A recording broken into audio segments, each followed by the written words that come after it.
Oke. Baik, selamat sahabat semuanya. Selamat sahabat. Dan selamat pagi Pendeta Kuntaraf di North Carolina ya. PGSI malam ini kita akan segera mulai dan doa buka akan dilayangkan oleh Bapak Victor Ringo. Bapak Victor, Ya. gimana bisa di-unmute Pak Victor? Oke. Suara saya sudah kedengaran? Ya. Kedengaran. Sudah. Terima kasih. Selamat sahabat, saudara-saudara yang kekasih. Sebelum kita memulai pelajaran sekolah sahabat kita, mari kita berdoa bersama-sama. Jangan lupa doakan suasana di Manado ya. Ya. Sekolah kita, Ya, gereja pendeta. kita, anggota kita di Manado. Ya, pendeta. Dan kebanjiran. Mari kita berdoa.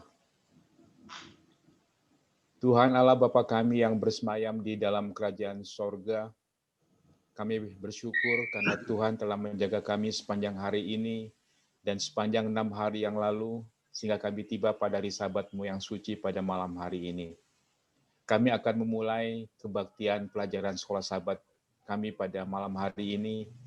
Kiranya Bapak pimpin kami dengan roh suci-Mu, demikian juga pimpin Pendeta Kuntaraf yang akan memimpin pelajaran sekolah sahabat pada malam hari ini, sehingga dengan demikian kami pun dapat mengerti dan dengan berkat Tuhan kami pun dapat memberikan pelajaran sekolah sahabat ini ke kelas kami masing-masing pada kebaktian sahabat pagi besok hari. Bapa dalam sorga, pada kesempatan ini kami telah mendengar adanya gempa bumi yang ada di Sulawesi Barat, kemudian banjir yang terjadi di beberapa daerah. Tadi sudah disebutkan di Manado, di Sulawesi Utara, dan juga di Banjarmasin dan di Bogor. Kiranya Bapa memberkati jemaat-Mu yang tinggal di daerah ini, memberikan kepada mereka kesehatan dan juga keselamatan, sehingga dengan demikian walaupun dengan keadaan alam yang tidak bersahabat, mereka pun masih dapat diberkati, dapat terus sehat, dan dapat berbakti bersama-sama memuji dan memuliakan nama-Mu. Menjaga dan memimpin kami sepanjang malam hari ini, dan mengampuni dosa kami yang begitu banyak.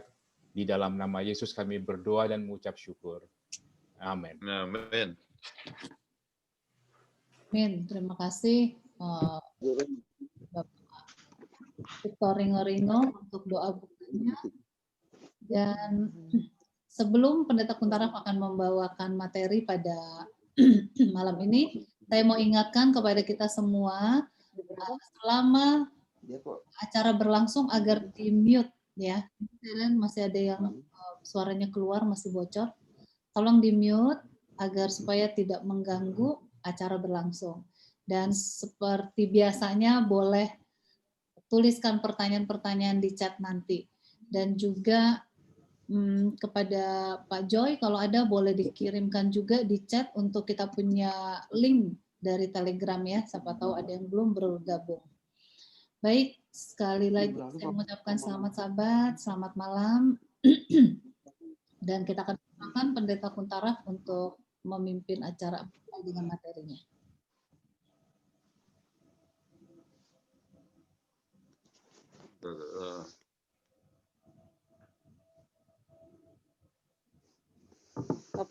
Baik, selamat sahabat-saudara sekalian di Indonesia. Kita senang boleh berbicara bersama-sama dan merundingkan bersama-sama pelajaran kita yang sangat penting ini. Oke, jadi saya akan mulai dengan share screen, ya, dengan judul Jalan yang Sukar. Jadi kalau misalnya kita dengar jalan yang sukar, ya. Nah, kembali kita ikuti CIA principle ya, connect interpretation dan application question. Dengan connect Anda bisa tanyakan apa yang Anda pikirkan bila dapatkan judul jalan yang sukar. Ya. Jadi tanya kepada anggota itu, apa yang kita pikirkan? Oh ya, jalannya sukar, mungkin mendaki, ya. Tetapi mungkin ada jalan yang mudah, ya. Kemudian apa yang menyebabkan seorang itu mengalami suatu atau melalui jalan yang sukar, ya. Kemudian kita lihat banyak poin-poin dari judul itu saja bisa didiskusikan. Kemudian Kenapa pelajaran ini penting? Sebab sering kita harus menjalani jalan yang sukar, ya. Kadang-kadang sebab salah sendiri. Ya. Dan jalan yang sukar adalah hal yang umum bagi setiap manusia. Bila jalannya sukar, apa yang kita harus buat?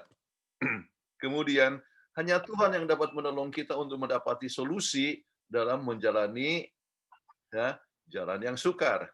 Bila kita tidak mengikuti rencana Tuhan, kita akan mengalami berbagai macam resiko atas pilihan kita sendiri. Sering jalan kita menjadi lebih sukar daripada yang seharusnya oleh sebab kita punya pilihan sendiri. Ya. Manusia mempunyai pilihan, memilih Tuhan atau setan, hanya yang memilih Tuhan tidak perlu takut di dalam kehidupan. Dan mungkin ada banyak hal yang lain yang saudara-saudara dapat ambil dari pelajaran daripada diskusi tentang mengapa pelajaran ini penting. Oke. Nah, sekarang ayat inti ya di dalam Yesaya 8 ayat 17, Doli. Dan aku hendak menanti-nantikan Tuhan yang menyembunyikan wajahnya terhadap kaum keturunan Yakub. Aku hendak mengharapkan Dia. Oh, kalau begitu, apa yang kita dapat buat pada saat mengalami jalan yang sukar? Ya. Jadi yang kita bisa buat adalah menanti-nantikan Tuhan. Ya. Kadang-kadang kita merasa bahwa Dia menyembunyikan wajahnya. Ya, kenapa? Oleh sebab kesalahan yang kita buat sendiri. Ya, kita rasa jauh. Ya, sebetulnya Tuhan selalu mau dekat dengan kita. Kita harus nantikan. Kita harus berharap kepada Dia. Dia yang dapat memberikan kepada kita solusi dalam menghadapi suatu jalan yang sukar. Jadi ini adalah satu perkara yang kita perlu ingat. Jadi ayat ini ya menunjukkan bahwa sering kita harus melalui suatu jalan, ya. Kita harus menunggu akan Tuhan dalam melalui jalan yang kita tempuh, ya. Bila kita melalui jalan yang sukar. Jadi kalau begitu, jangan cari jalan sendiri. Kita akan makin terjerumus, ya. Dan kadang-kadang orang lebih percaya kepada harta, uang, kedudukan, atau kepada manusia dan sebagainya. Padahal panggilan Tuhan sepanjang zaman adalah di dalam Yesaya 45:22, pandanglah kepadaku, ya, maka kamu akan diselamatkan. Pandanglah, look unto me, ya. Artinya percaya kepada Tuhan, ya. Kemudian pelajaran kita memberikan contoh gadis yang sedang dalam kesukaran. Kenapa dia buta? Bangunannya terbakar, dia berada di tingkat 4, ya. Jadi kisah di pendahuluan saat bangunan di New York Harlem terbakar. Bagaimana menyelamatkan gadis ini? Orang-orang berusaha, ya, tetapi tidak bisa, anak ini tidak mengerti, ya. Tetapi gadis buta ini dengar suara bapaknya, ya, katakan, ayo pergi ke arah jendela, ya. Kemudian dia dapatkan jendela, ayo loncat saja, ya. Wah, dia percaya kepada bapaknya, dia dengar suara bapaknya, dia loncat dan sudah ditampung oleh net, ya, jaringan, artinya penangkap, ya. Dengan demikian dia bisa selamat. Jadi bila percaya ya kepada Tuhan, kita siap untuk loncat walaupun kita dalam keadaan buta, dalam arti kita tidak tahu langkah yang kita lalui. Kadang-kadang kita berhadapan dengan soal hari Sabat, ya. Wah, terbentur ini, ya. Kalau tidak kerja, ya, maka kita dikeluarkan, ya. Kadang-kadang kita tidak tahu, kita tidak bisa lihat apa yang terjadi di seberang di seberang masalah Sabat, ya. Tetapi kita yakin Tuhan menunggu kita. Sering Tuhan mengizinkan kita diuji, ya, supaya kita bisa percaya dan melihat secara iman. Oke. Jadi percaya kepada Tuhan, ya, kita siap untuk loncat walaupun buta, ya. Kalau dengar, artinya mungkin saudara-saudara pernah dengar cerita istri saya, buta, tidak tahu apa yang akan terjadi, ya. Dia sudah berapa kali harus artinya gagal oleh sebab selalu ujian kedokteran pada hari Sabat, ya. Diuji tetapi seperti terbentur, tidak tahu apa yang terjadi, ya. Namun ya sesudah berbagai macam cara dan sebagainya, akhirnya diizinkan, dan ternyata ya walaupun harus waktu itu sekolah kedokteran 7 tahun menjadi 9,5 tahun, ya, tetapi akhirnya bisa berhasil juga, dan rupanya Tuhan punya rencana ya untuk dia di dalam pelayanan pekerjaan Tuhan. Oke, jadi sering kita tidak tahu ya, tapi kita harus melampaui jalan kita. Alright, itu adalah pendahuluan. Kemudian kita masuk kepada interpretation question ya. Ringkasan pelajaran saya bagi ini dalam 3 bagian ya. Dan yang pertama yaitu resiko kalau kita berpaling daripada Tuhan. Kemudian memilih menghormati Tuhan daripada ketakutan. Ya. Memilih mendengar Tuhan daripada setan. Ya. Jadi kenapa resiko? Kita lihat apa yang terjadi dengan Israel ataupun Yuda oleh sebab mereka berpaling daripada Tuhan. Ya. Jadi dengan berpaling daripada Tuhan yang menyebabkan berbagai macam kesukaran hidup. Dan sering kita mengalami kesulitan sendiri oleh sebab salah kita sendiri. Oke, risiko berpaling dari Tuhan. Kemudian kita coba lihat nubuatan tentang Aram dan Israel dengan Israel. Yesaya 7 ayat 16. Inan sudah ada? Ya. Inan, oke. Yesaya 7 ayat 16. Sebab sebelum kau menolak yang jahat dan memilih yang baik, maka negeri yang kedua rajanya engkau takuti akan ditinggalkan kosong. Oh, jadi apa yang terjadi dikatakan bahwa kedua negeri itu ya negeri apa? Negeri Aram dengan negeri Israel ya. Jadi sebetulnya kan Israel berfamilia dengan Yahuda. Kemudian Aram juga sebetulnya musuh dari Israel, tapi mereka bekerja sama untuk menyerang kepada Yahuda dengan tujuan untuk menempatkan seorang raja boneka, dan mereka bertiga akan menghadapi Asyur. Nah, tetapi apa yang terjadi ya, justru Raja Ahaz, Raja Yahuda ya justru bekerja sama dengan Asyur ya. Kemudian dinubuatkan di sini bahwa kedua negeri itu akan ditinggalkan kosong. Oke. Kemudian kita coba lihat kegenapannya. Ya, di dalam Raja-Raja 15 ayat 29, kemudian juga Raja-Raja 16, ya, 2 Raja-Raja 16 ayat 9 ya, ayat 9. Oke. Doli. Oke. Raja-Raja 15 ayat 29. Dalam zaman peka Raja Israel, datanglah Tiglat-Pileser, Raja Asyur. Direbutnya lah Ayon, Abel Bet Maaka, Yanoah, Kades dan Hasor, Gilead dan Galilea, seluruh tanah Naftali. Lalu diangkutnya lah penduduknya ke Asyur, ke dalam pembuangan. Ayat 9. Maka Raja Asyur mendengarkan permintaannya dan maju melawan Damsyik, merebutnya dan mengangkut penduduknya tertawan ke Kir. Tetapi Resin dibunuhnya. Nubuatan diberikan. Di situ dulu, Doli, thank you. Oke. Itu note saya. Okay. Jadi apa yang terjadi? Dinubuatkan. Jadi jangan takut, ya. Memang ya, ini yang akan terjadi kepada Aram dengan Aram itu adalah sering disebut Syria juga, ya, berbeda dengan Assyria atau Asyur. Okay. Nah, jadi katakan jangan takut, ya, ini akan direbut, ya, dan akan dikalahkan. Sebetulnya ini tidak perlu takut si Ahaz, ya, tetapi justru dia kerjasama dengan Asyur, ya. Dan apa yang terjadi? Nubuatan ini diberikan tahun 734 dan dalam waktu 2 tahun, ya, yaitu tahun 732, Aram dan Israel telah dikalahkan, ya.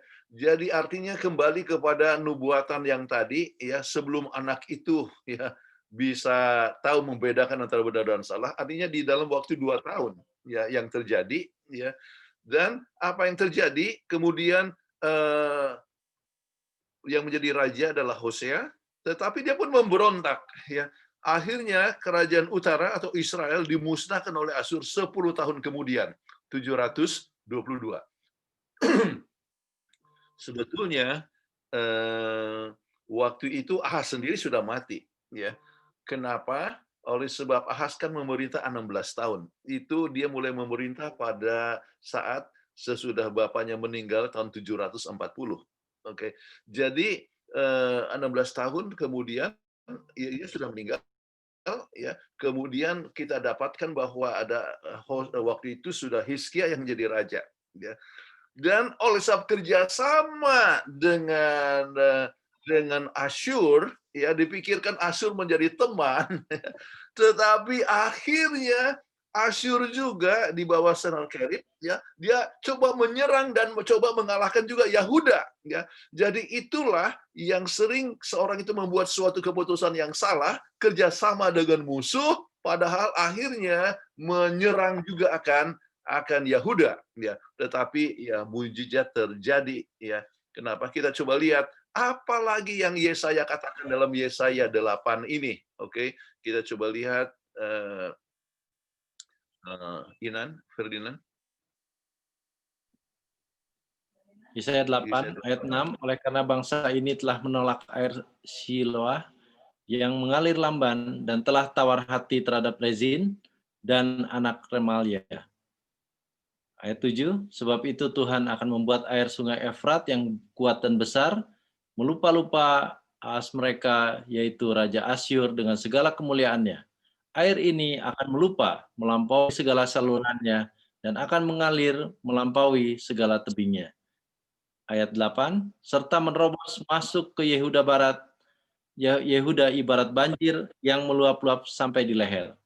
Oke, sampai di situ dulu. Oke. Jadi, nah ini siapa yang berbuat itu artinya untuk Israel, ya, dikatakan, ya, atau Yahuda, ya, menolak air Siloah. Siloah itu adalah air yang ada di Yehuda, itu mengalir lamban, ya.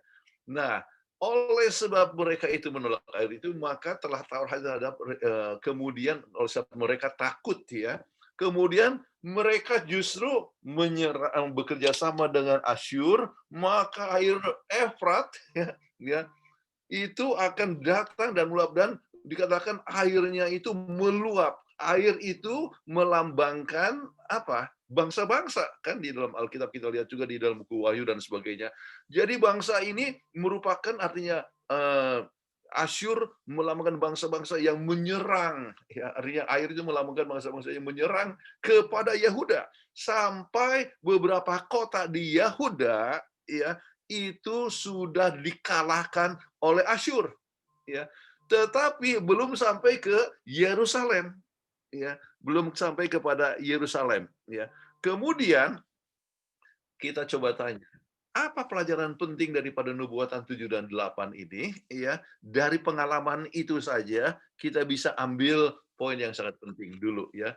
Tuhan telah memberitahu resiko yang akan datang, yang akan dihadapi bila tidak percaya, salah cetak ketik, ya. Bila tidak percaya kepada Tuhan, ya. Kemudian bila kita tidak mau dengar Tuhan dengan jalan yang lunak, Tuhan bisa gunakan cara yang keras. Nah, kadang-kadang kita lihat Tuhan menuntun kita untuk melalui suatu jalan, ya, jalan yang lunak, ya. Tetapi kalau seandainya kita tidak mendengar, ya, maka kita melampaui suatu jalan yang sukar. Ya. Saya dapatkan banyak orang yang mengalami demikian, ya. Orang tidak mau dengar sama Tuhan, ya, pada saat dia dalam keadaan ekonomi baik, ya. Tetapi sampai akhirnya dia tidak dengar, kemudian mengalami tantangan hidup dan sebagainya. Sesudah sukar, akhirnya dia, ya, baru datang kepada Tuhan. Kemudian kita ambil saja contoh yang sangat sederhana, ya. Orang tetap aja mau merokok, ya, merokok. Tahu kesehatan itu bisa terganggu, tetapi merokok. Tetapi sesudah dia kena emfisema atau kanker, baru dia mau berhenti. Ya. Kasihan sekali orang yang sudah dapatkan kanker berhenti, ya memang dia sudah ada kanker, jadi sangat sukar lagi untuk sembuh. Jadi kita bisa lihat bahwa banyak kadang-kadang oleh sebab menolak jalan yang lunak, akhirnya harus terpaksa menghadapi suatu jalan yang sukar. Oke. Nah, sekarang pengalaman Raja Ahaz. Tuhan sudah ingatkan Ahaz untuk percaya kepada Tuhan dan ikuti rencananya. Namun Ahaz kerjasama dengan Asyur untuk menghadapi Israel dan menjadi ancaman untuk Yahuda sendiri. Ya, Sanakerib ya, mulai menyerang Yahuda saat Hizkia jadi raja. Ya, Ahaz pergi ke Damaskus dan melihat altar penyembahan kepada dewa Asyur dan mau buat yang sama di bait Allah. Jadi penggunaan bait Allah untuk menyembah ilah asing. Ya, akhirnya menutup bait Allah. Ini satu pelanggaran yang sangat serius. Ya. Dan Ahaz menarik kesimpulan bahwa Allah Asyur lebih kuat dari Allah Israel. Kenapa? Oleh sebab lihatlah, ternyata bahwa 2 tahun sesudah nubuatan itu, akhirnya betul-betul dikalahkan itu Israel dengan Aram. Ya, walaupun itu masih belum betul-betul memusnahkan Israel, ya, tapi sudah dikalahkan. Jadi dia cari percaya kepada yang kelihatan. Nah, mungkin satu ayat yang bisa dibaca adalah 2 Korintus 4 ayat 8. Ayat 18.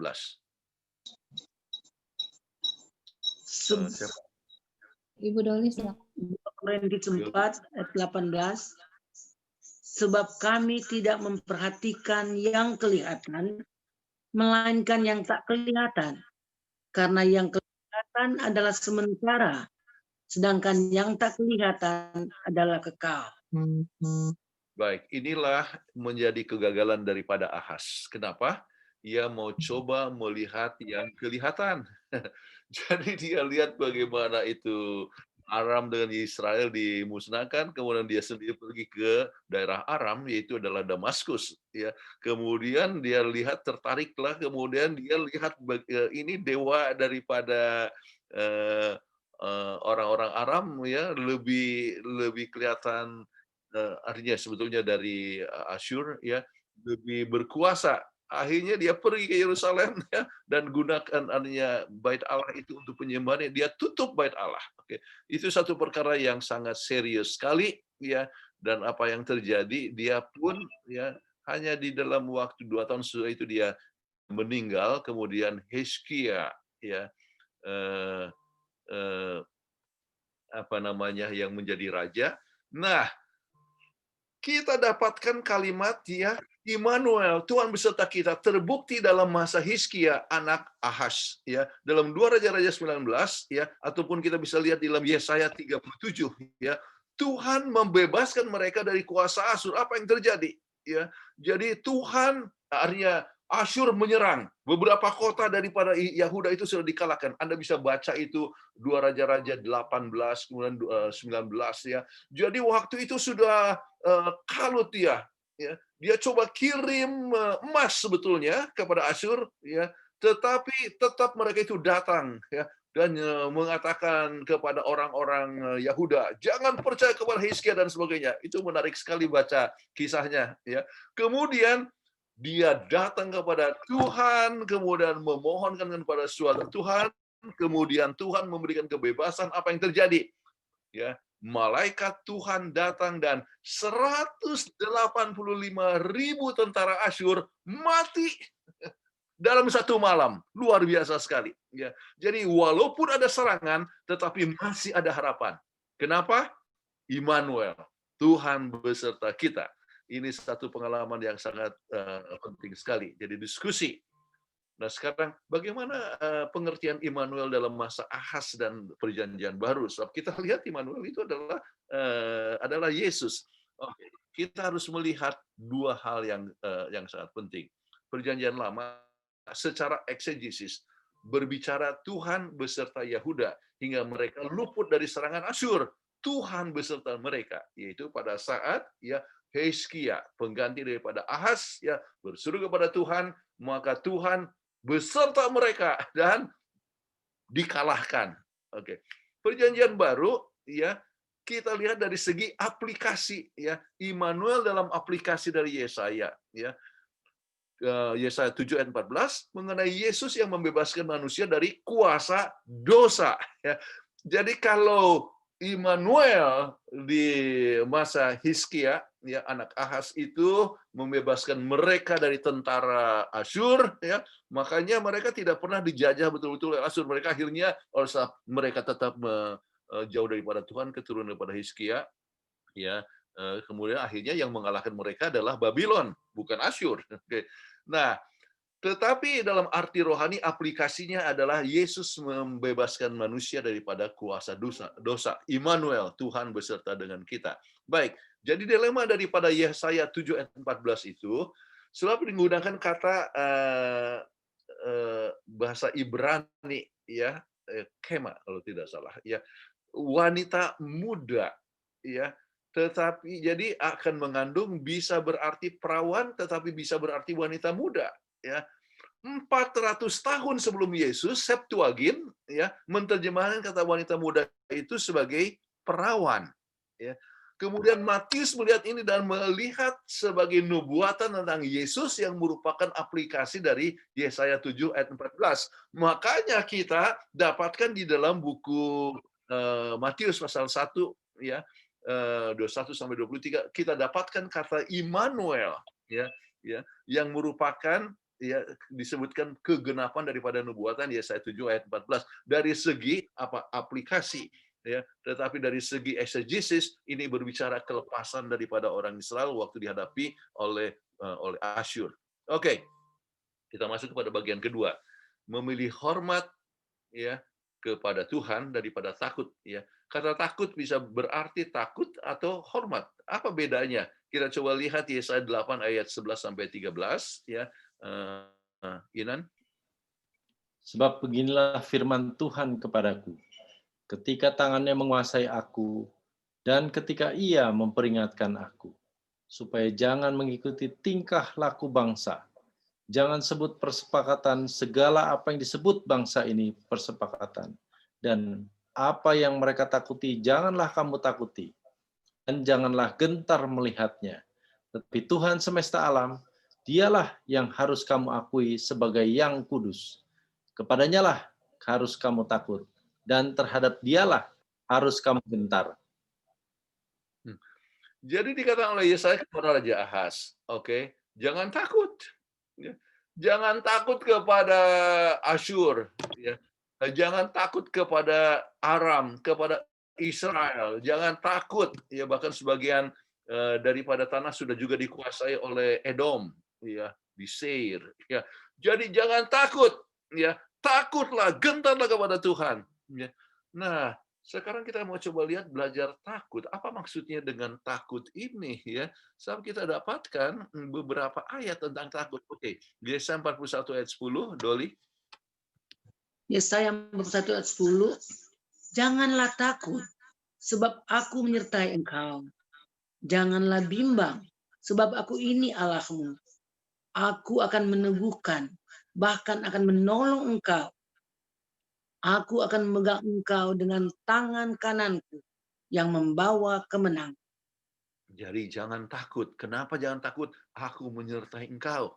Ini satu hal yang sangat bagus dan banyak yang menggunakan ini sebagai kita punya ayat hafalan, artinya ayat kesukaan, oke, favorit, oke. Jangan bimbang, aku ini Allahmu, ya.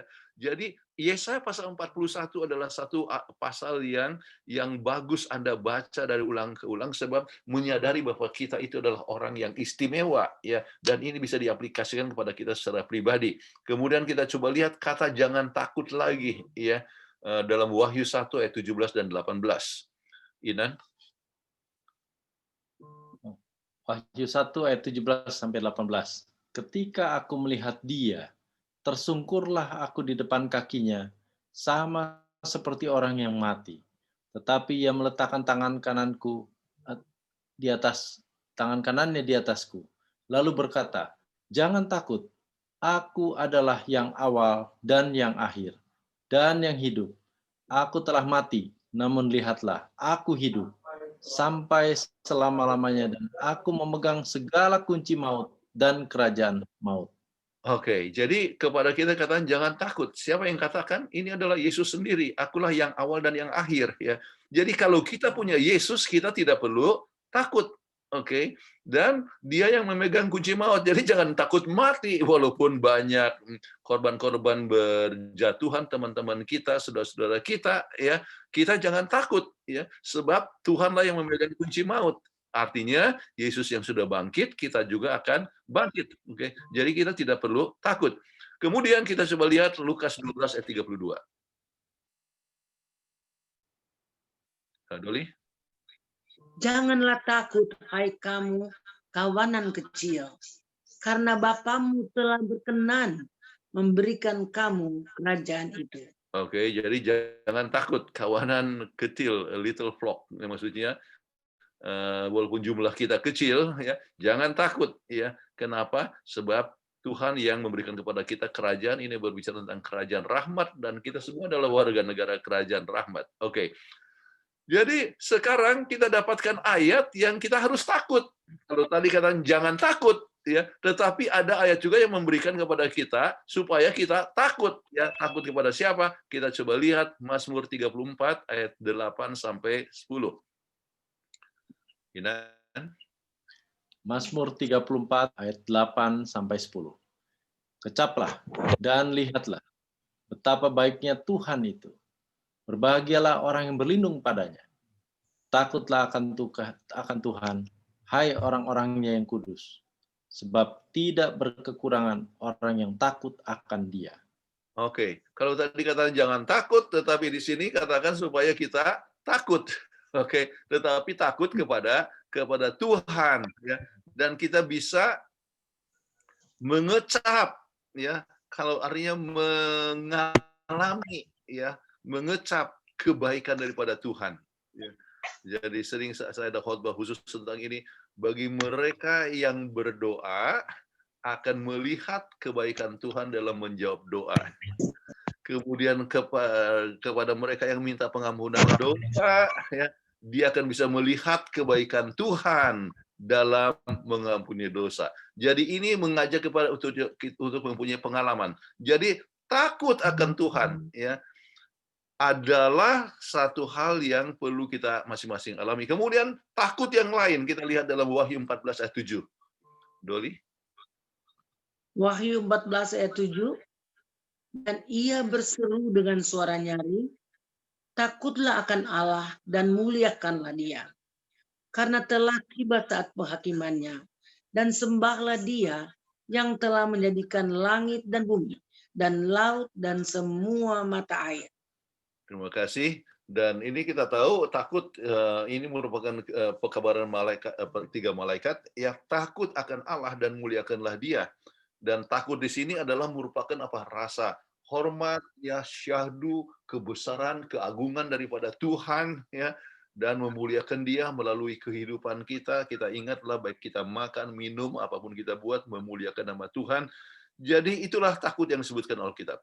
Baik. Jadi kalau begitu nasihat Alkitab adalah apa? Takutlah akan Allah. Dalam arti menghormatinya, merasakan keagungan, kuasa, dan kasih-Nya. Selama kita tidak takut, selama kita takut, ini rupanya salah ketik, selama kita takut kepada Tuhan, tidak ada yang kita perlu takuti. Ya. Masalah kesehatan, ekonomi, aniaya bisa mengancam kita, namun kita tidak akan takut bila Tuhan beserta dengan kita. Ya. Selama, ya, kita memiliki Tuhan, tidak ada yang kita takuti. Oke. Itu adalah bagian yang kedua. Sekarang bagian yang ketiga, memilih mendengar Tuhan daripada setan.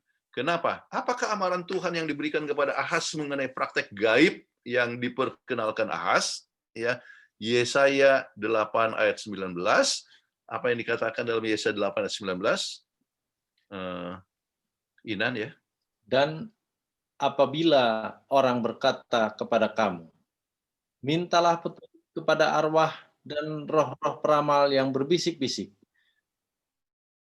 dan komat kami, maka jawablah, bukankah suatu bangsa patut meminta petunjuk kepada Allahnya? Atau haruskah mereka meminta petunjuk kepada orang-orang mati bagi orang-orang hidup? Ini ada satu pertanyaan yang sangat logis sekali kepada si Ahaz ya oleh Yesaya. Namun apa yang terjadi? Ya, justru Ahaz percaya kepada arwah-arwah itu. Dia sudah menggunakan ya penyembahan yang tidak baik ya, bahkan excuse me. Jadi kita dapatkan juga ia telah sempat ya mengorbankan anaknya sendiri ya. Jadi itulah yang kita sebutkan tentang okkultisme, occult. Oke. Alright. Alkitab sudah berulang-ulang menyebutkan bahwa ini adalah satu hal yang tidak boleh dibuat oleh orang Israel. Ya, kita lihat di dalam Ulangan 8 ayat 9 sampai 12. Ya.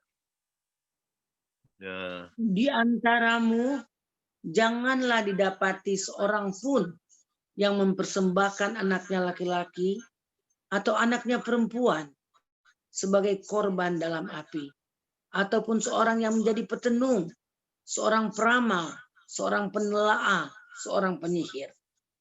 Ayat 11, seorang pemantra ataupun seorang yang bertanya kepada arwah atau kepada roh peramal, atau yang meminta petunjuk kepada orang-orang mati.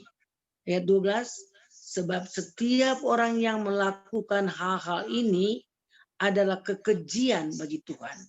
Dan oleh karena kekejian-kekejian inilah Tuhan alamu. Oke, jadi lama sebelumnya dikatakan kalau pergi sudah masuk di Kanaan ya, jangan seorang pun mempersembahkan anaknya ya sebagai korban dalam api. Tetapi itulah yang dibuat oleh Ahaz. Kemudian sudah dikatakan supaya jangan berhubungan dengan orang-orang mati. Tetapi itulah dia merasa bahwa Allah daripada orang-orang Asyur itu, ilah-ilah orang kafir lebih bagus, dan itulah yang telah dibuat ya. Nah, jadi ini perlu ingat apa masalahnya kalau kita percaya kepada okkultisme ya. Oke, occult ya dalam bahasa Inggris. Apa masalahnya? Kita coba lihat ya. Salahnya daripada okkultisme adalah tidak percaya kepada Tuhan, percaya kepada setan atau kepada diri sendiri atau kepada orang mati ya. Bagaimana yang mati yang tidak tahu apa-apa justru kita dekati. Tidak menurut perintah Tuhan, mengikuti rencana setan di akhir zaman. Dan apa yang terjadi, saudara-saudara sekalian, mengapa amaran ini penting sekarang ini?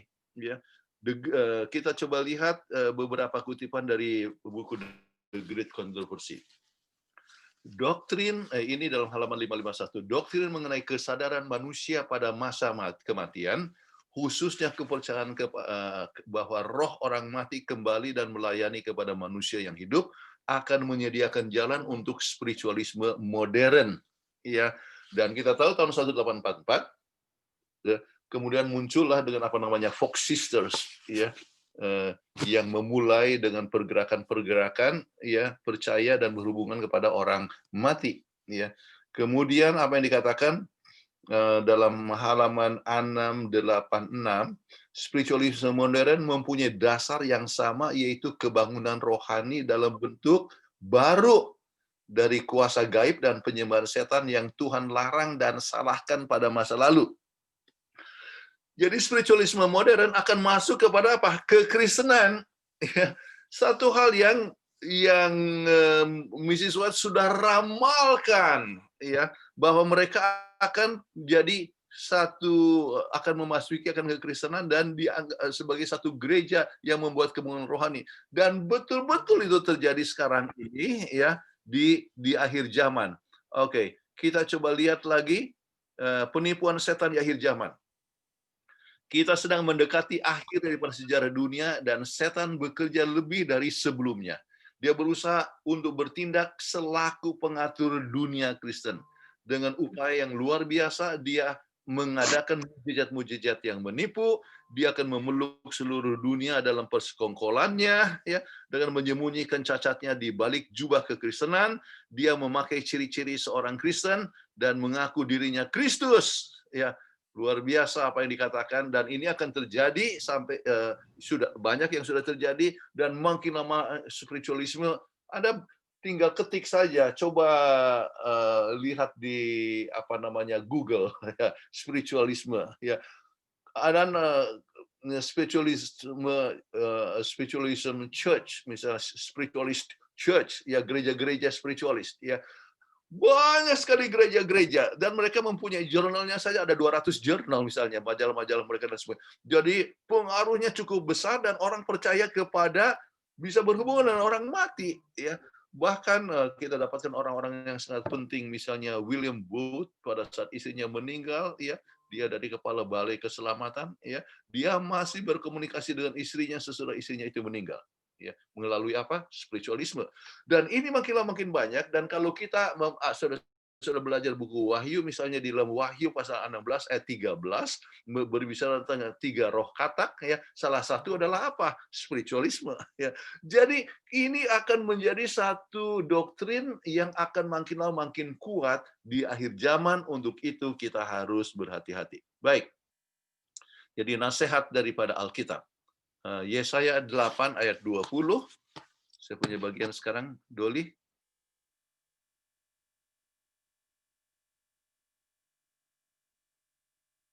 Ibu Doli atau Ferdinand? Saya ya. Okay. Ya, Ibu Doli silakan. Carilah pengajaran dan kesaksian. Siapa yang tidak berbicara sesuai dengan perkataan itu, maka baginya tidak terbit fajar. Yesaya 8 ayat 20. Berserulah kepadaku, maka aku akan menjawab engkau dan akan memberitahukan kepadamu hal-hal yang besar yang tidak terpahami. Ya, ini hal-hal yang tidak kau ketahui. Yeremia 33 ayat 3. Oke. Jadi bagaimana ini salah satu ujian Nabi ya. Carilah ya akan ajaran atau pengajaran ya, kesaksian dan pengajaran ya. Jadi kalau dalam bahasa Indonesia lama, Taurat dan Asyahadat ya. Jadi artinya artinya hukum Allah ya. Jadi ini merupakan satu ujian yang menentukan apakah seorang itu nabi atau tidak, harus lihat dari sini ya. Nah, Ahaz tidak mau dengar ya. Ahaz tidak mau mendengar ya. Padahal ya sudah dikatakan kepadanya langsung, luar biasa sekali kekerasan hatinya. Kenapa? Dia percaya kepada yang terlihat ya. Kemudian ya, berserulah kepadaku. Kita harus berseru kepada Tuhan dan Tuhan akan mendengarkan kepada kita. Jadi itu nasihat Alkitab. Kesimpulan, Tuhan mengetahui masa depan dan dalam kasih karunia-Nya telah memberitahu amaran melalui nabi-nabinya. Mereka yang percaya kepada Tuhan dan mengikuti rencananya akan mempunyai kehidupan yang lebih mulus ya. Walaupun Tuhan sering memberikan izin suatu tantangan kita hadapi untuk pertumbuhan tabiat kita, tetapi banyak kesukaran yang kita lalui oleh sebab kita tidak, artinya oleh sebab kesalahan kita tidak mengikuti rencana Tuhan. Banyak jalan yang sukar yang harus dilalui oleh sebab salah kita sendiri. Oke. Nah, kemudian yang keempat saya ingin berikan, mereka yang takut akan Tuhan tidak akan takut ya menghadapi kehidupan sebab mereka tahu Tuhan besertanya ya. Jadi takut akan Tuhan tidak akan takut dalam menghadapi kehidupan. Tuhan beserta kita boleh menjadi pengalaman kita setiap hari. God is with us. Immanuel, Tuhan beserta kita ya dalam saat kita melakukan bisnis, waktu kita berada di rumah, pada saat kita di sekolah, kalau mereka yang masih student dan sebagainya. Kita harus ingat Tuhan beserta dengan kita. Justru kekuatan yang menyebabkan kita bisa miliki untuk menghadapi pencobaan adalah kalau menyadari Tuhan itu beserta kita. Tuhan itu hadir. Ya, kalau tahu Tuhan hadir, kita tidak akan membuat tindakan-tindakan yang tidak senonoh. Oke. Kemudian setan akan menipu banyak orang di akhir zaman. Salah satu adalah dengan spiritisme atau spiritualisme. Umat Tuhan haruslah waspada. Oke. Aplikasi ya. Bagaimana Anda akan bersikap bila kita menyadari bahwa pemimpin kita tidak mendengar nasihat Tuhan? Ya. Bagaimana caranya, saudara-saudara? Ya, Anda harus doakan, kemudian dekatkan secara pribadi, ya, keadaannya, ya. Tidak perlu harus ribut-ribut, tidak perlu harus langsung masuk di WhatsApp grup, ya, kesalahan kepada pemimpin kita, ya. tetapi dekatkan secara pribadi dan bersama-sama mendoakan. Itu adalah satu cara yang sangat baik. Apa yang Anda takuti dalam hidup? Apakah ada yang kita takuti dalam hidup? Mungkin ada yang menghalangi hubungan kita dengan Tuhan. Kalau kita takut ya menghadapi kehidupan, mungkin ada sesuatu yang menghalangi. Mungkin ada satu dosa yang tersembunyi ya, yang kita harus selesaikan dengan Tuhan, supaya kita tidak usah takut ya. Kalau kita tidak usah takut dengan kesehatannya, ataupun kehidupan, soal ekonomi dan sebagainya, tidak perlu takut ya. Kalau kita ada takut, ya mungkin ada satu dosa yang tersembunyi yang kita harus selesaikan dengan Tuhan. Oke. Kemudian, bagikan pengalaman Anda bagaimana Tuhan menyelamatkan Anda dari jalan yang membawa kepada kehancuran. Apakah mungkin Anda ya pernah alami dalam kehidupan? Saya ingin berikan pengalaman pribadi yang mungkin tidak pernah saya ceritakan kepada yang lain, tetapi oleh sebab pikir-pikir mungkin saya ceritakan. Oke. Tahun 1965 saya itu masih SMA ya. Jadi waktu SMA saya baru dibaptis anak 4. Dibaptiskan tahun 64 bulan September. Kemudian waktu itu saya SMA kelas 1, SMA kelas 2, teman-teman saya ajak saya untuk ikut dengan organisasi, saya lupa nama organisasinya, tetapi sebutkan apa, rakyat gitu artinya, ya, pemuda rakyat atau bagaimana, ya, organisasi untuk sama-sama nyanyi choir dan sebagainya. Wah, rame-rame dan sebagainya, ya. Jadi melakukan, kita kumpul ya, ikut dengan mereka itu dan sebagainya.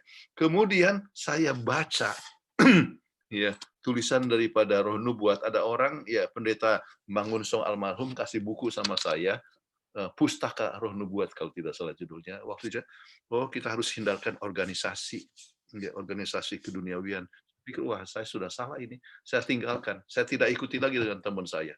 Hanya di dalam waktu 1 bulan sesudah itu, itulah yang disebut G30S. Ya. Dan beberapa teman saya yang ikut dengan rombongan itu, mereka termasuk yang ditangkap. Oke, kenapa? Rupanya pergerakan itu yang menyanyi, pergi ke Solo untuk sama-sama nyanyi, rupanya itu adalah satu kelompok dari PKI pada waktu itu. Kalau saya ikut dengan rombongan itu, ya, itu berarti saya ikut ya masuk di dalam kelompok yang mengalami kesulitan. Saya merasakan Tuhan ya menyelamatkan saya dari jalan yang membawa kepada kehancuran. Ya. Jadi hati-hati ikut-ikut dengan pergerakan-pergerakan yang membawa kepada kehancuran. Jadi ikutilah jalan Tuhan. Itu adalah satu kesaksian. Kemudian mungkin ada di antara saudara-saudara yang berbicara tentang masalah kesaksian-kesaksian yang lain ya di anggota kelas masing-masing. Oke, saya lihat wah sudah lebih sudah hampir 1 jam, sudah waktu untuk tanya jawab ya. Oke, saudara-saudara sekalian, silakan Ibu host, moderator. Ya, terima kasih pendeta untuk pembahasannya, dan terima kasih Ibu Doli dan Pak Ferdinand yang sudah membacakan ayat-ayat Alkitab. Ya. Saatnya sekarang untuk tanya jawab. Bagi yang mau bertanya langsung boleh tekan raise hand. Tapi di sini di chat baru ada 2 pertanyaan. Oke, saya akan bacakan pertanyaannya dari Sil Raymond. Apakah kalau sudah percaya dan sudah menurut tapi tetap sukar, apakah Tuhan adil? Ahas betul-betul sangat kesulitan sehingga mencari pertolongan yang kelihatan. Ya, jadi sudah percaya tapi tetap sukar, ya. Ini bisa terjadi kepada orang yang Tuhan izinkan untuk mengalami suatu tantangan kehidupan untuk pengembangan tabiat supaya kita dapat lebih percaya kepada Tuhan lagi. Saya berikan contohnya misalnya kepada kehidupan Ayub. Ya, Ayub kan percaya kepada Tuhan, tetapi mengalami kesulitan dalam hidup. Ya. Kenapa? Oleh sebab setan memang berusaha untuk mengecewakan dia. Ya. Jadi saya pernah sebutkan bahwa ada 2 ujian. Ya, ada 2 tantangan yang dialami oleh semua orang. Ya.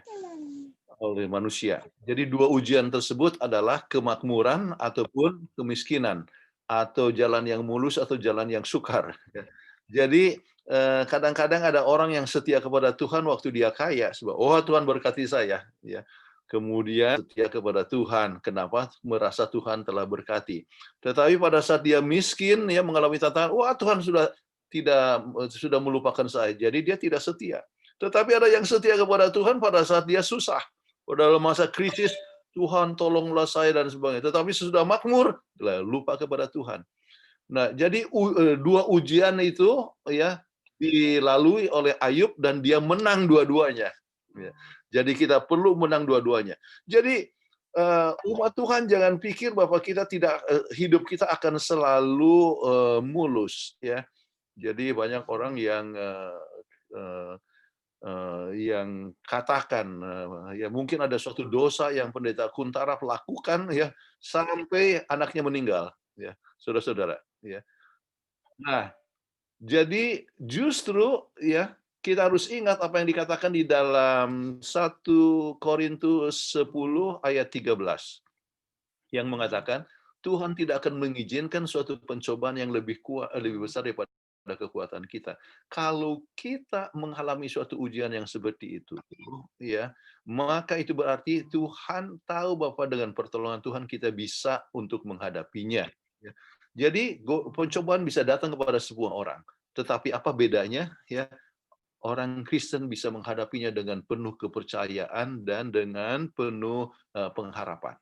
Oke, jadi pengalaman kami kedukaan justru menjadi satu pengalaman untuk lebih percaya kepada Tuhan. Ya. Lebih percaya kepada Tuhan dan kami bisa menolong mereka lagi yang mengalami pengalaman yang sama. Mudah-mudahan ini sudah menjawab pertanyaan yang ditanyakan oleh saudara tersebut. Baik. Baik, Pendeta, terima Ada kasih. lagi? Ya, saya akan kasih kesempatan untuk yang raise hand dan nanti Bapak Tambunan boleh membacakan sendiri atau mau saya bacakan, Pak Tambunan, pertanyaannya. Ya. Bisa di-unmute, Pak Tambunan? Mau dibaca aja, Bu. Baca aja ya. Saya baca pertanyaannya aja ya nanti ya, panjang ini. Ya. Oke, setelah ini ya Pak Tambunan ya, saya kasih kesempatan kepada Bapak Daniel atau Pak yang raise hand. Silakan Pak Daniel. Oke, di-unmute dulu ya. Selamat sahabat bagi kita semua. Selamat sahabat. Selamat sahabat. Reko-reko. Reko-reko. Share, saya mau tanya tentang hari Kamis, okultisme ini. Ya. Pertanyaan saya adalah, kan biasanya kalau di Kupang sini, kalau orang sakit perut, dia kalau ambil kulit anonak dengan pepaya dan tanpa campur dengan garam, disumbur itu sembuh dia. Apakah itu juga dinamakan okultisme, penyembahan berhala? Saya rasa tidak selamanya. Kalau itu dalam bentuk herbs, ya, dimasukkan ke dalam tubuh, ya. Jadi itu dilaksanakan oleh siapa? Oke. Kalau misalnya itu oleh misalnya dukun dan dikatakan bahwa artinya dengan bantuan daripada kuasa gaib, maka itu adalah termasuk dalam okultisme. Tetapi kalau misalnya itu adalah dalam bentuk herbs yang semua orang saja bisa buat, ya, bukan dukun atau petenung yang mengadakan komunikasi, ya. Sebab di dalam unsur-unsur tumbuh-tumbuhan mengandung obat-obat tertentu, ya. Bahkan dari daun pepaya, orang artinya para dokter mengambil obat jadi pel apa papase ya. Oh ini ada Dokter Vivi di sini, betul Dokter Vivi. Jadi papase kan obat itu diambil dari apa? Dari daun pepaya. Jadi itu bukan kalau misalnya pengobatan herbs ya, itu bukanlah okultisme, tetapi ya kalau misalnya dipakai jampi-jampi dan sebagainya, nah itulah yang berbahaya. Oke. Oke? Ya, oke. Terima kasih. Selanjutnya pertanyaan dari Bapak Bapak Dr. Tambunan. Dalam hal okultisme sepertinya tidak ada perbedaan sikap yang diambil oleh Raja Saul dengan Raja Ahaz. Tetapi mengapa ada perbedaan perlakuan yang diambil Tuhan Allah bagi dua raja ini? Di mana untuk Raja Saul, dia terus meminta petunjuk atau tanda kepada Allah. Tetapi Tuhan Allah tidak mau memberi petunjuk kepada dia.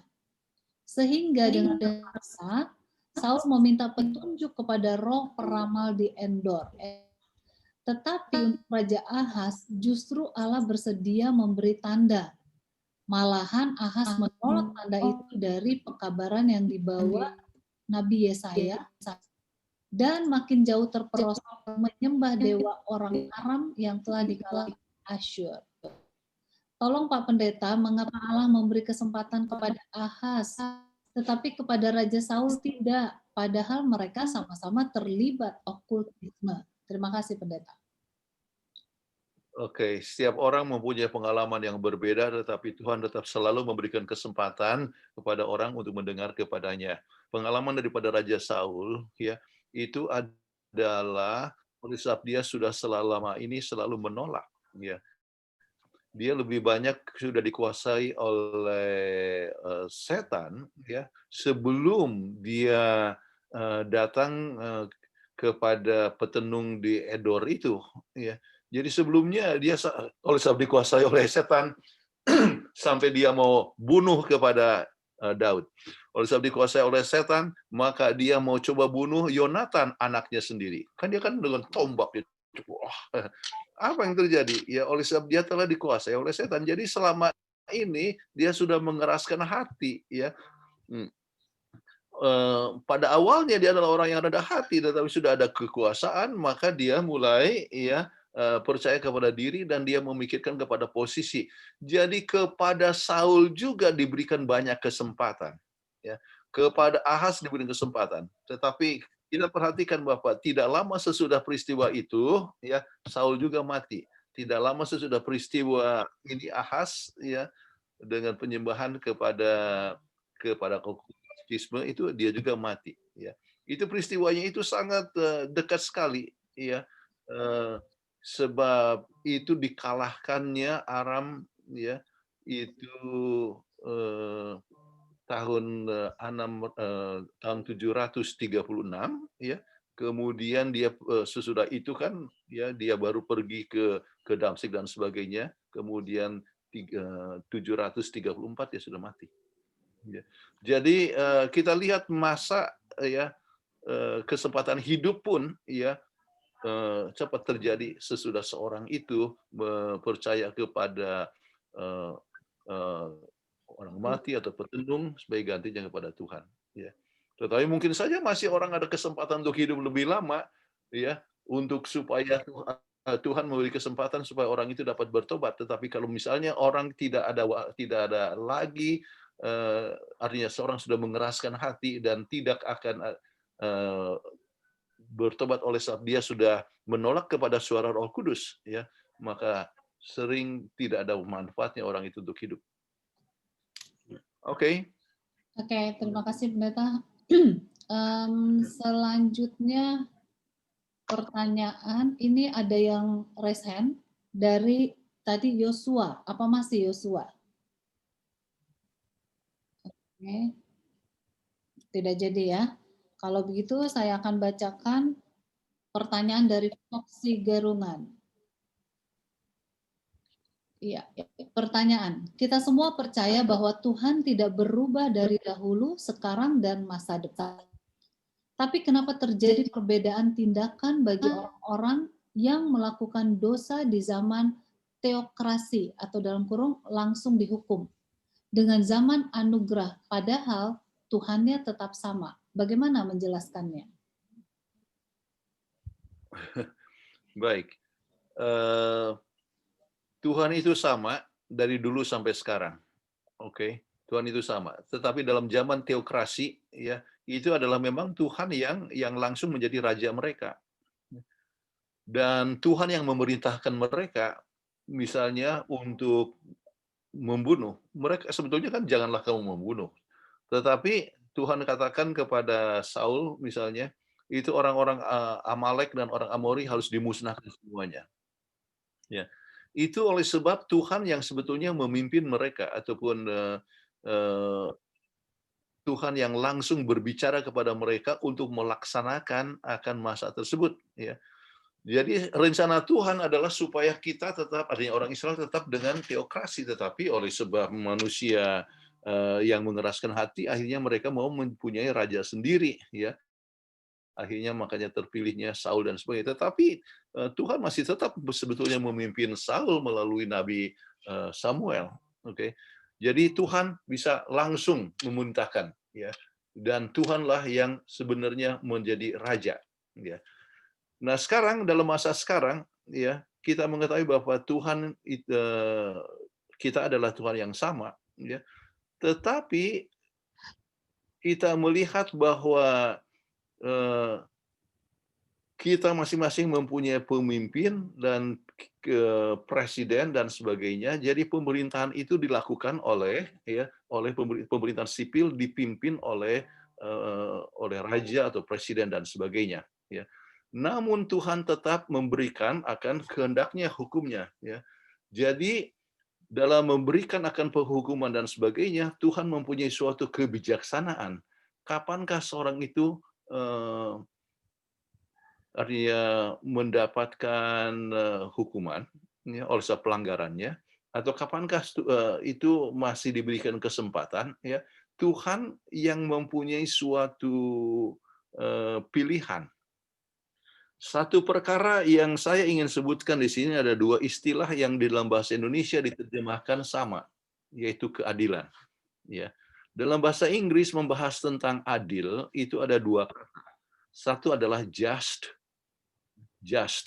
ya. Satu lagi adalah fair.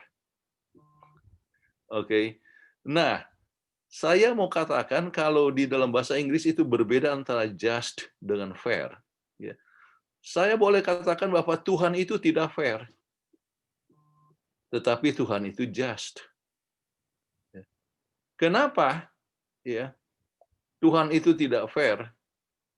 Misalnya, ya, sebagian orang kaya, sebagian orang miskin. Orang setia kok miskin. Orang yang tidak setia kok mereka kaya. Itu kan tidak fair. Ya. Tetapi Tuhan itu just. Tuhan itu tetap adil. Tuhan itu mengetahui bahwa kenapa, ya, orang itu tetap miskin. Oh, rupanya kalau dia kaya, dia akan tidak setia kepada istrinya. Ya. Tuhan itu mengetahui di seberang daripada suasana yang kita bisa lihat dengan mata sendiri. Itulah sebenarnya kita sudah kutip tadi, ya, dari buku Korintus, ya. 1 Korintus 4 ayat 18 yang mengatakan bahwa orang melihat dari yang kelihatan, tapi kita harus melihat yang tidak kelihatan. Jadi Tuhan itu adalah adil, ya. Dalam arti, ya, Tuhan mengetahui mana yang terbaik untuk kita. Kembali, saya berikan contoh aja. Andrew Kuntaraf itu dia rajin sekali, dia bikin KKR, ya. Dia suka datang ke eklesia, dia menyanyi, ya, dengan main organnya, ya. Dia ambil bagian di mana-mana, kemudian di pesawat dia selalu bawa buku untuk bersaksi, ya. Tetapi kok umur 33 tahun dia meninggal, ya. Orang pikir itu tidak fair, dia baik kok orangnya, ya. Tetapi kita tidak tahu, ya, mungkin saja Tuhan lihat, wah, dia masih, kalau misalnya dia dibiarkan hidup, dia bisa tidak setia kepada Tuhan. Ya. Jadi ada saja keadaan-keadaan di mana Tuhan melihat bahwa jalan Tuhan adalah sesuatu jalan yang terbaik.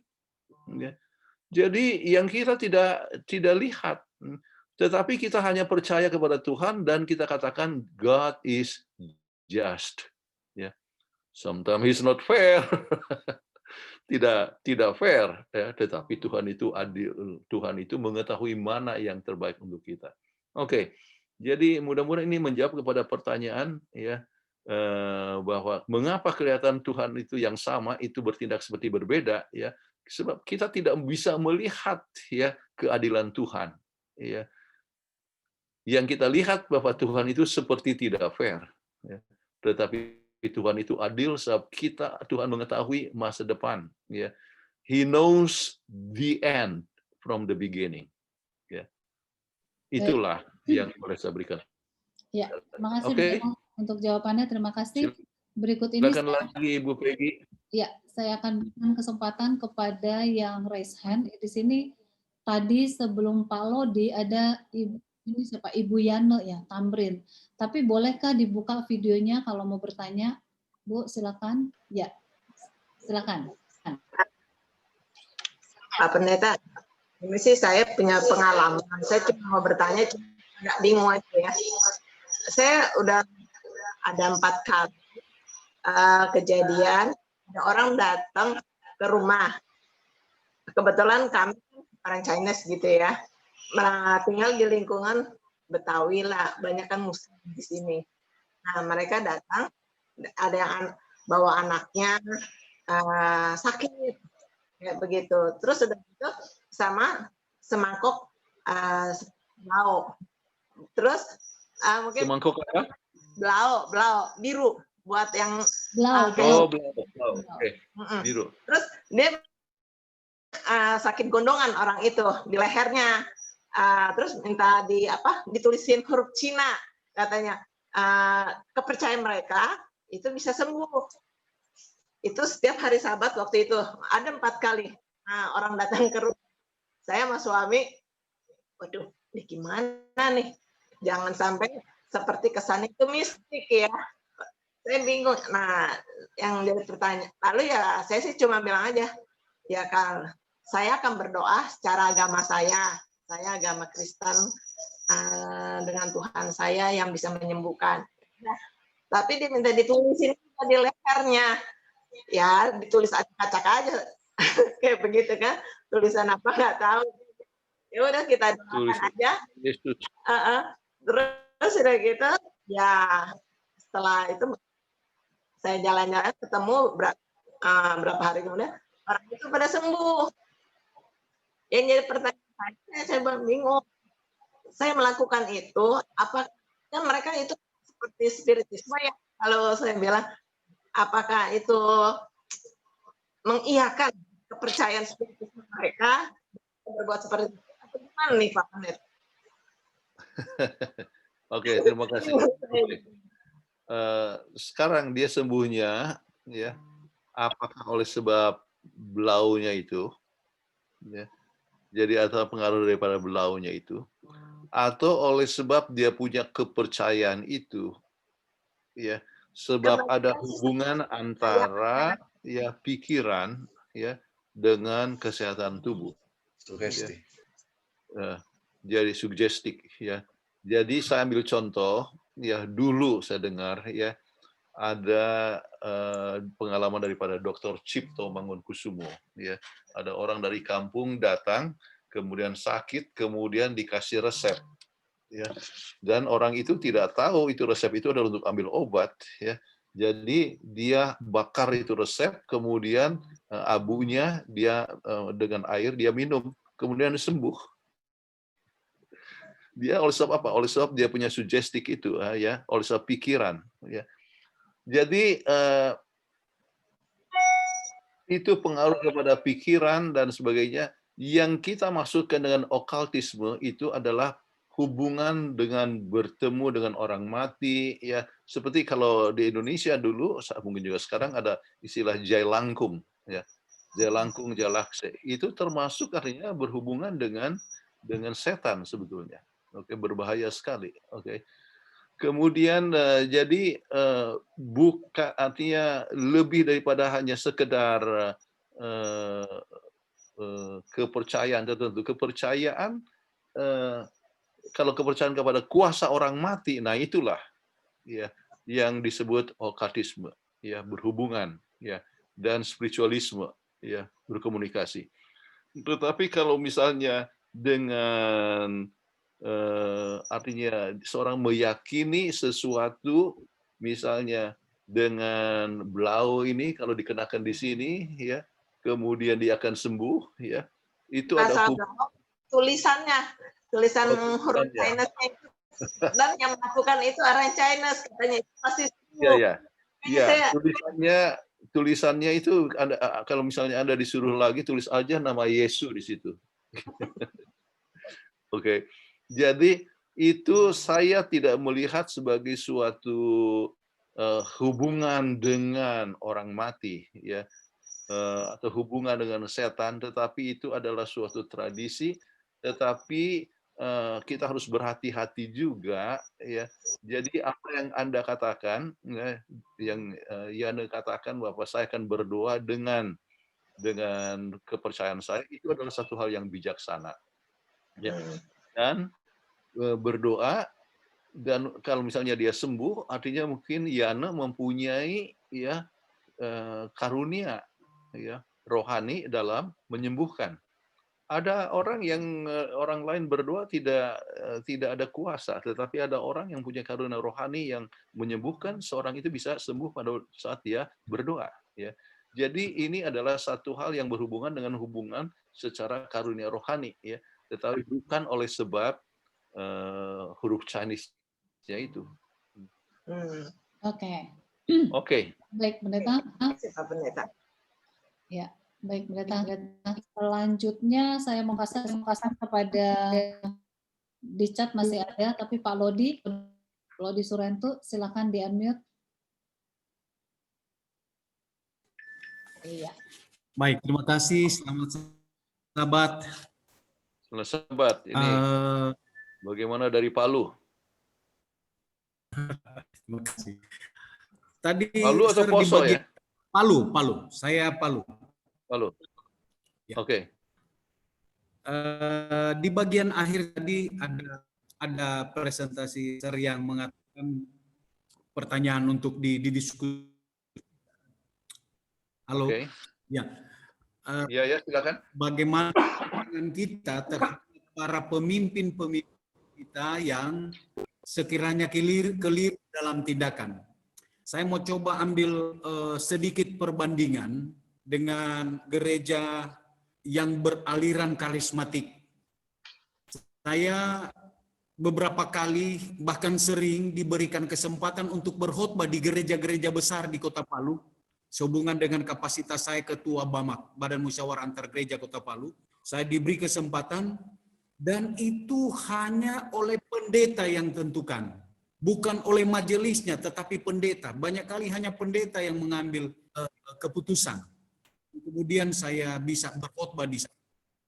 Pertanyaan saya, mengapa pendeta yang pemelihara ini dengan begitu rasa hormat yang luar biasa terhadap hamba Tuhan yang boleh jadi itu tidak ada di dalam gereja kita.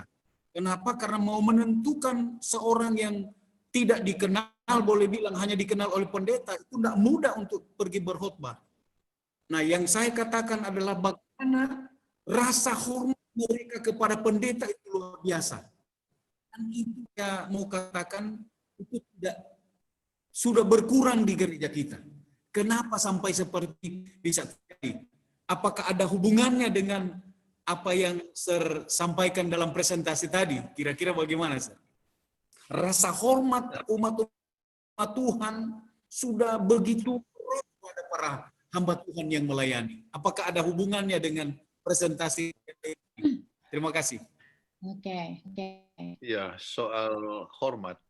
Oke. kita harus lihat dari satu segi, ya.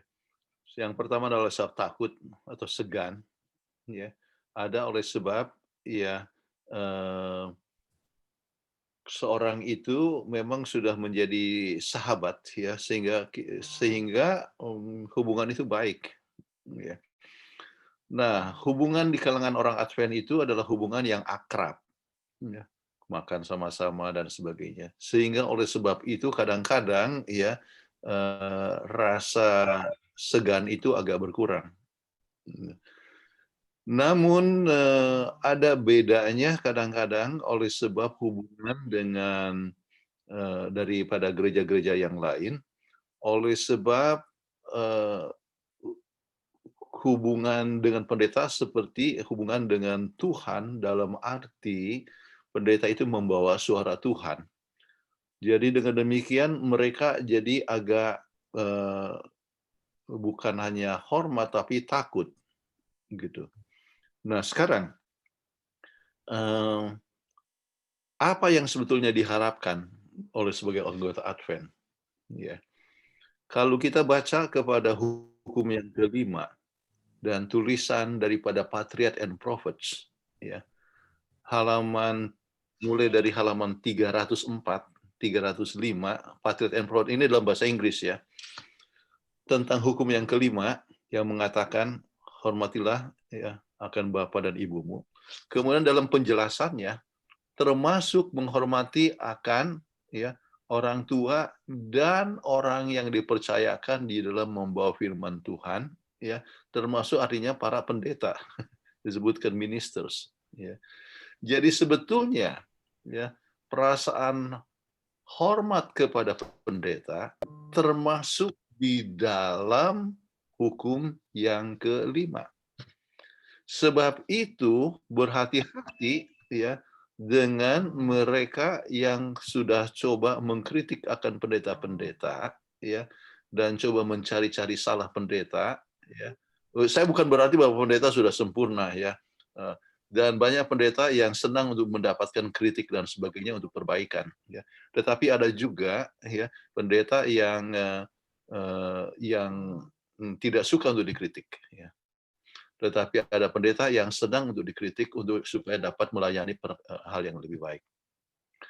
Jadi ditanyakan tadi bagaimana caranya, ya, supaya di gereja kita juga lebih menghormati akan pendeta. Caranya ya kalau selama kita menghormati kepada Tuhan dan mempunyai hubungan yang dekat dengan Tuhan, maka mau tidak mau kita akan berusaha sesuatu yang terbaik, ya, dan, ya, termasuk di dalam memberikan rasa hormat kepada orang yang membawakan firman Tuhan. Jadi kembali,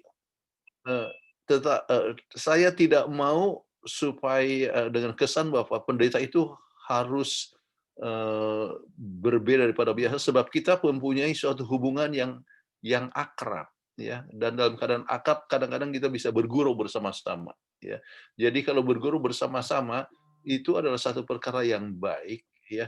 Namun jangan lupa membedakan bahwa seorang itu mungkin membawakan suara atau firman Tuhan. Perasaan hormat yang baik untuk pendeta adalah kalau ikut menghargai akan firman yang diberikan, itu adalah berasal daripada Tuhan. Itulah. Tetapi kalau misalnya pendeta memberikan khotbah, kemudian anggota akan mengkritik khotbah tersebut, itu berarti ya tidak hormat kepada pendeta. Bagaimanapun jeleknya suatu khotbah, selalu ada pelajaran yang baik untuk kita, ya, sesuatu perkara yang disiapkan. Jadi saya tidak tahu kalau saya sudah menjelaskan akan pertanyaan itu, tetapi kembali hormat kepada pendeta termasuk salah satu penjabaran daripada hukum yang kelima, dan disebutkan juga di dalam Alkitab, ya, supaya kita menghormati akan orang yang lebih tua. Oke. Terima kasih. Ya. Baik. Ya, ada lagi? Terima kasih. Ini ada Bu Stan. Pendeta, mengapa dalam Alkitab bahwa lebih mudah onta masuk ke lubang jarum daripada orang kaya masuk ke surga? Markus 10 ayat 25. Sepertinya pengharapan bagi orang kaya kecil. Ya, ada beberapa interpretasi tentang ini. Kebetulan ini Stans ini orang kaya ya, jadi tapi jangan khawatir, ada pengharapan. Jadi begini, Ibu Stans, oke. Salah satu interpretasi ialah bahwa di Palestina itu, artinya di Yerusalem, ada suatu lubang, ada satu gate ya, gerbang yang namanya lubang jarum. Ya. Jadi gate itu ya, lubang jarum, jadi hanya masuk ya kecil, jadi orang harus mengurangi bebannya ya, bebannya untuk supaya bisa masuk ke dalam gate tersebut ya. Itu adalah salah satu interpretasi ya, mengatakan demikian. Yang kedua ialah bukan berarti, kalau dikatakan demikian ya, bukan berarti impossible ya, lebih mudah ya, itu artinya sukar ya. Nah, itu artinya sukar. Kenapa sukar? Sebab orang kaya itu sering mempunyai ya ketergantungan kepada kekayaannya ya. Jadi oleh sebab ketergantungan kepada kekayaan ya, maka ya sering ketergantungan kepada Tuhan itu lebih kecil. Dan itulah sebabnya kadang-kadang Tuhan mengizinkan jalan yang sukar bagi mereka yang tidak mau mendengar akan suara Tuhan pada saat dia mempunyai kekayaan. Jadi oleh sebab dia kaya, dia bergantung kepada kekayaan, akhirnya terbentur kepada suatu saat ya, dia sakit misalnya ya. Dalam masa sakit kekayaannya tidak bermanfaat, bagaimanapun besarnya kekayaannya tidak bisa menolong dia ya. Jadi Tuhan mengizinkan suatu kesukaran supaya dia datang kepada Tuhan. Jadi dalam keadaan dengan demikian, maka dia sadari bahwa kekayaan saya tidak ada manfaatnya. Seperti pengalaman daripada John D. Rockefeller, ya. Dia punya uang bertambah 1 juta setiap minggu, tapi yang dia makan hanya crackers, yaitu biskuit dengan susu, ya. Dia sudah sangat kurus sekali sampai akhirnya dia kan, buat apa harta saya ini? Lebih bagus saya gunakan dengan kemanusiaan. Makanya dia mulailah mendirikan Rockefeller Foundation, gunakan uangnya untuk sekolah, untuk rumah sakit, untuk research. Akhirnya justru dia lebih sembuh. Dia yang tadinya 53 tahun dipikir bahwa tidak akan hidup sampai umur 54, akhirnya dia bisa bertahan sampai 96 tahun. Jadi kadang-kadang kesukaran Tuhan izinkan ya untuk ya memberikan kesadaran kepada kita ya untuk melihat bahwa ya harta bukanlah segala-galanya. Ya. Jadi kita harapkan kepada semua orang yang kaya ya untuk tetap bergantung kepada Tuhan ya. Kepada orang yang tetap sehat ya supaya tetap bergantung kepada Tuhan ya, sebab tidak selamanya ya kita itu adalah seperti sekarang ini ya. Kesukaran bisa datang tetapi kita harus bergantung kepada Tuhan dalam segala situasi.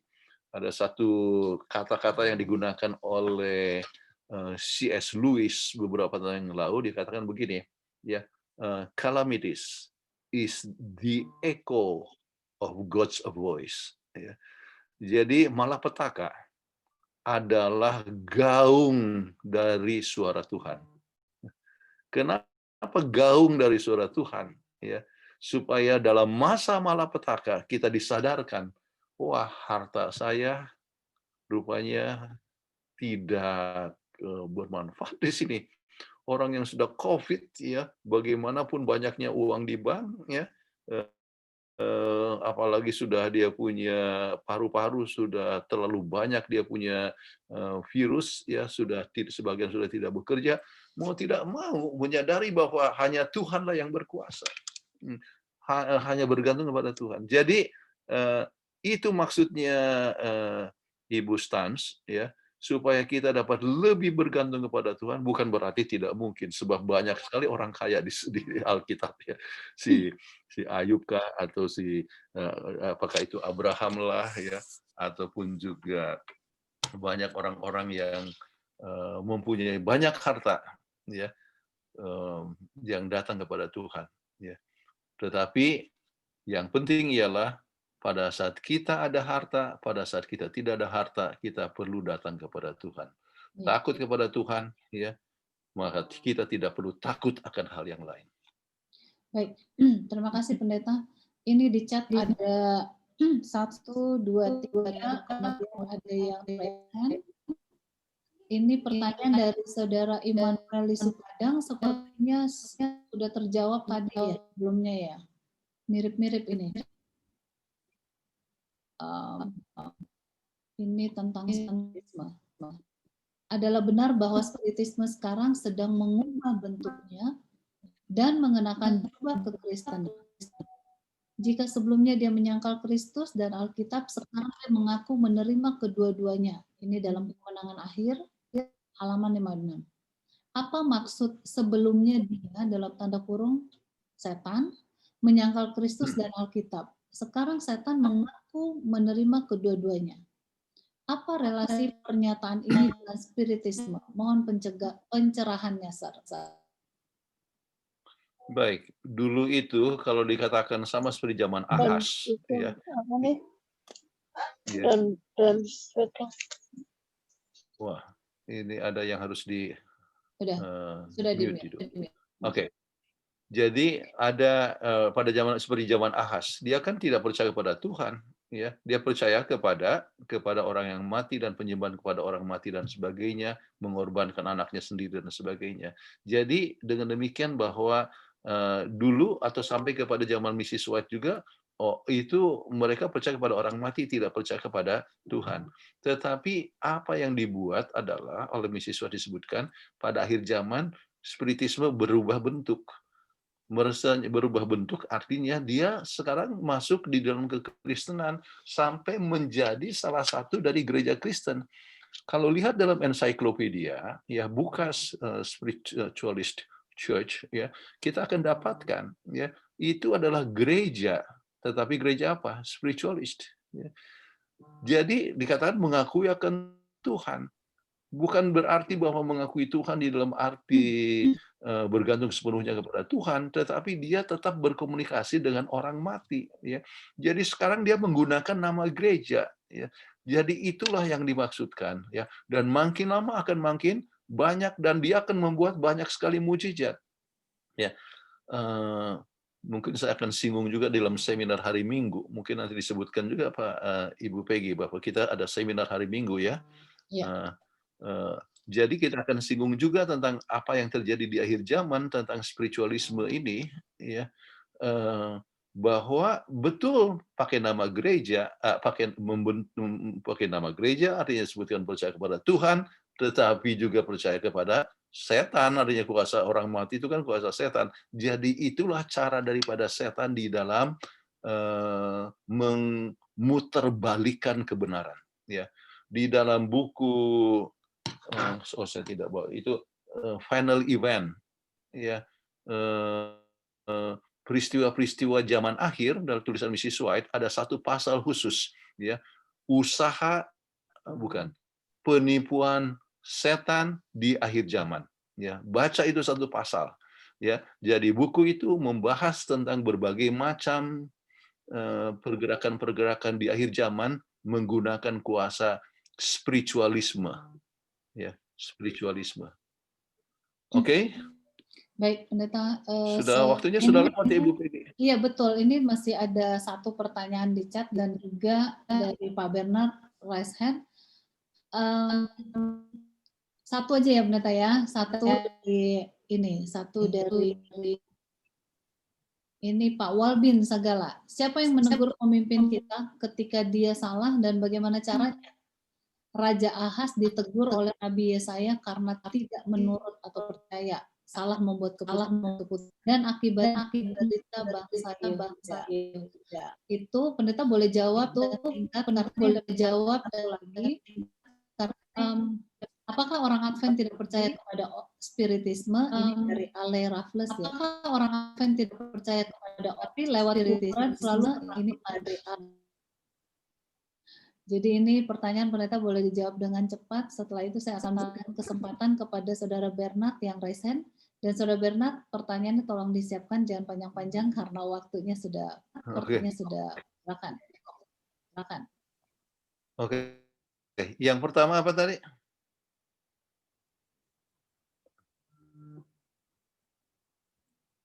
Oke, yang pertama ini tentang Raja Ahaz. Siapa yang menegur? Pertama ini tentang siapa yang menegur Ahaz siapa yang menegur?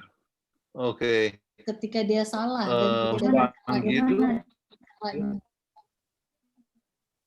Siapa saja yang merasa terpanggil untuk menegur pemimpin, ya. Saya juga pernah menegur kepada ketua GC, ya. Kalau Anda merasa bahwa ada satu pandangan yang kurang tepat, ya, masalah mempunyai suatu beban, datang secara pribadi dan berdua sama, ya. Jadi itu tidak masalah. Itu yang pertama. Kemudian pertanyaan yang kedua, saya tidak sempat catat tadi. Pertanyaannya, apakah orang Advent tidak pertanyaannya kepada spiritisme? Apakah orang Advent tidak percaya kepada spiritisme? Tergantung siapa itu orang Advent. Tidak bisa katakan kita tidak mengadakan satu generalisasi on Advent. Ya, secara gereja kita tidak percaya kepada spiritisme, tetapi mungkin ada saja orang Advent yang percaya. Ya, ada orang Advent yang masih pakai opo-opo. Ya, itu artinya dia masih percaya kepada spiritisme, ya, kuasa gaib dan sebagainya, ada jimat-jimat dan sebagainya masih ada, ya. Saya pernah ada anggota yang sudah jadi ketua masih percaya dengan itu gitu. Akhirnya dia mengalami kesulitan, akhirnya dia jadi gila. Ya. Jadi kita tidak boleh main-main dengan soal itu. Oke. Tetapi kalau berkunjung ke kuburan, ya, itu bukan percaya kepada spiritisme, ya, tetapi kita mencoba mengenang akan masa yang lalu, ya. Kalau saya ke Washington mungkin setahun sekali saya datang kunjungan dan mengenang, ya, lihat kuburan anak saya, ya. Kemudian kami berdoa, Tuhan, kiranya kuburan ini akan terbuka waktu Engkau datang dan kami bisa bertemu dengan Andrew yang kami cintai. Jadi itu bukan spiritisme, kita percaya kepada Tuhan dan kita coba mengenang akan apa namanya, nah itu adalah, ya, itu adalah spiritisme. Oke. Siapa sudah Sagala mau bertanya? Ya, Pak Bernard. Selamat Saudara Bernard Sagala. Saya mau bertanya mengenai Yesaya 7 ayat 14 sampai 16. Mohon maaf kalau tadinya sudah sempat dibahas. Dikatakan bahwa dalam ayat 16 tadi, sebab sebelum anak itu tahu menolak yang jahat dan memilih yang baik, maka negeri yang kedua rajanya engkau takuti akan tinggalkan kosong. Sahabat lalu kita mempelajari bahwa anak ini bukanlah dikatakan ada banyak persepsi mengenai anak ini, salah satunya adalah anak Yesaya, tetapi pada akhirnya tidak mengambil kesimpulan. Tapi kalau melihat dari sejarahnya, ketika sejarah ini digenapi, ini lebih merefer kepada anak Yesaya. Apakah memang anak ini merefer kepada anak Yesaya? Tapi di pelajaran sahabat lalu dikatakan tidak menunjukkan nama artinya Immanuel. Ya, ini satu hal yang bagus untuk ditanyakan. Ya, terima kasih sudah Sagala. Makanya saya berikan dua kata tadi, yaitu secara eksegesis dan secara aplikasi. Ya, secara eksegesis, ya, mereka yang belajar teologi ya akan mengatakan bahwa ini adalah seorang yang harus tinggal pada waktu itu. Ya, jadi mungkin anak Yesaya, ya, atau mungkin juga ada anak yang lain. Sebab kata ibu, kata wanita itu juga, itu penggunaan kata Ibrani itu bisa berarti dua macam, ya, yaitu bisa wanita muda atau bisa anak dara. Hanya melalui Septuagint langsung diterjemahkan menjadi anak dara, yaitu yang masih perawan, anak perawan, ya, di Septuagint, ya. Bahkan salah satu interpretasi mengatakan bahwa itu dengan inspirasi daripada Tuhan dia terjemahkan anak perawan, dan itulah yang dibaca oleh Matius, dan Matius di dalam menulisnya, sebab dia menggunakan Alkitab bahasa Greka, yaitu Septuagint pada waktu itu, maka itulah sebabnya itu sesuai dengan yang dituliskan, yang sudah dinubuatkan. Nah, itu adalah secara aplikasi, ya. Tetapi secara eksegesis itu haruslah, ya, salah satu anak yang hidup pada waktu itu. Dan kalau misalnya itu adalah anaknya daripada Yesaya, memang tepat. Sebab hanya dalam waktu 2 tahun sebelum anak itu bisa membedakan antara benar dan salah, ya, maka Israel dengan Aram sudah dikalahkan oleh Asyur. Jadi memang tepat. Jadi kembali secara eksegesis. Ya. Mudah-mudahan menolong, ya. Ya, dan saya coba ikut menjelaskan, sebab ini pelajaran sahabat lalu dan sekarang ini sama-sama dari Yesaya 7 dan 8. Ya. Ya. Iya, baik. Terima kasih Pendeta. Ini atas permintaan Pendeta Kuntara mengajak semua kita yang ada di Zoom ini untuk bisa bergabung di acara Pendeta Kuntara pada hari Minggu nanti jam 8 pagi. Maka saya minta tolong untuk di-share posternya.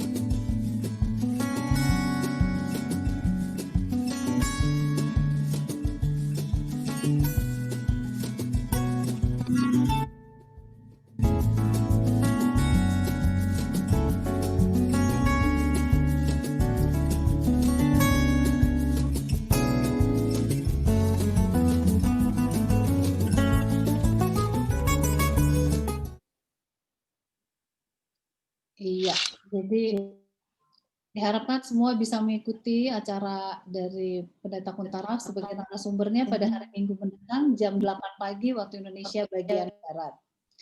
Nah, ini Pendeta sebetulnya pertanyaan sudah habis dan waktu sudah selesai.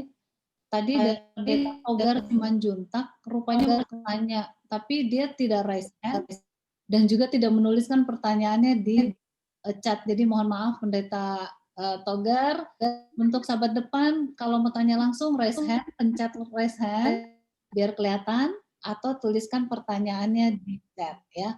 Jadi Bapak Ibu sekalian, karena waktunya sudah habis, kita akan ketemu lagi sahabat depan, dan bagi kita semua kalau tidak mendapatkan posternya, Zoom ID-nya tetap sama dengan password-nya tetap sama.